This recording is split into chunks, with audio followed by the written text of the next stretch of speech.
Welcome to my channel. Today I'm going down to the beach. Join me.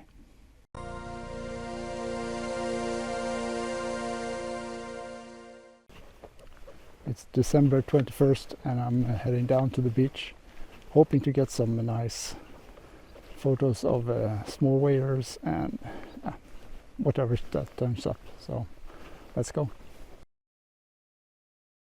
So I can see a small flock of birds hanging out on the beach in front of me, and sometimes they fly off and land a different place, and sometimes they will fly off and come back. So next time they fly off, I will sneak down to the beach and lay down, hoping that they will come closer. So we see how that goes. So just by getting down low and put something over the camera on your head and shoulders, that will be almost always enough camouflage. And if you just sit still, the birds will eventually come to you. So it's often a waiting game.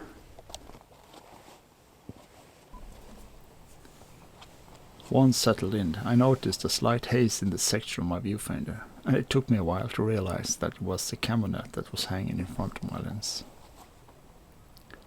It was an overcast day, so my ISO went up, sometimes up to 20,000, but the images were still good enough to keep. If it had been a sunny day, I would have been photographing towards the light, and most of the birds would have been in the shadow. So overcast daylight was the best situation.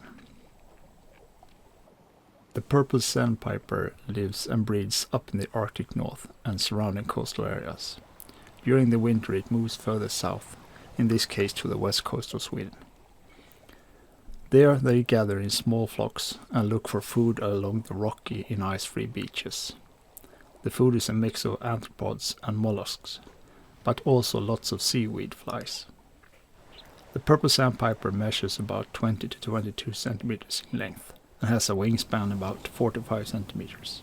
It is often possible to see the ruddy turnstone hanging out in these flocks, and this flock did actually have one in it.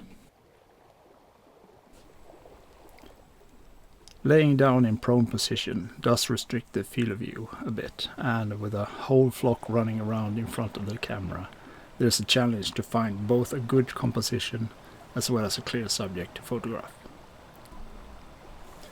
It was hard to try to figure out where they would pop up between the rocks, but I found the best way was to look for the individuals that went ahead of the flock, or staying a bit to the side of the rest.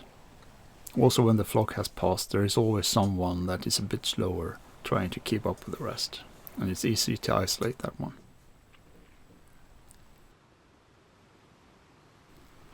After a while, the flock took off and went to the outside of the small peninsula I was on. The sea was still full of waves after some days with strong winds, but the purple sandpiper doesn't mind to get splashed upon. Living up in the Arctic, they are used to cold water. In fact, they are often seen in areas where the waves hit the beach and stirs up food between the small rocks and flushes seaweed up on the beach.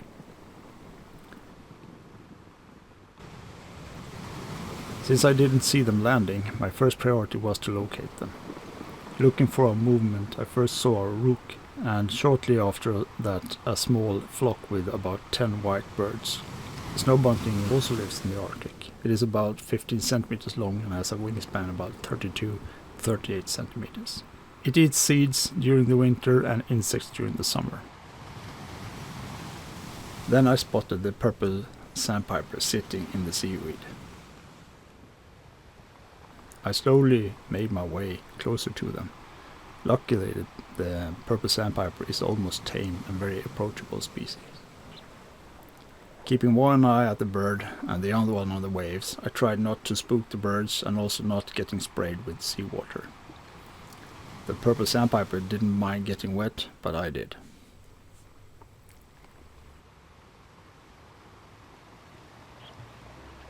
I think the photos turned out alright, especially with the seaweed, and I hope that you have enjoyed this short video, and as always there will be more pictures at the end. Consider giving a like, and if you want to, please subscribe and feel free to share this video, and I will see you in the next one. Bye.